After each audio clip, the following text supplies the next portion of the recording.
Ito po yung ating electric fan. Pag sa gabi po, nakatulong po siya.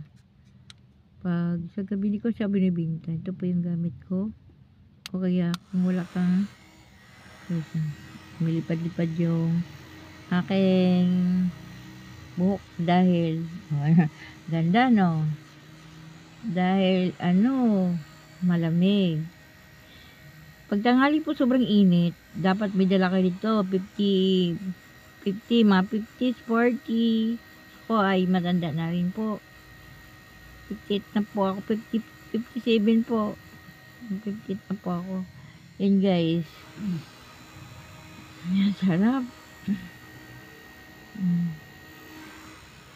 Yan, sa init, sa araw ngayon, alas 3, alas 12, sobrang init guys.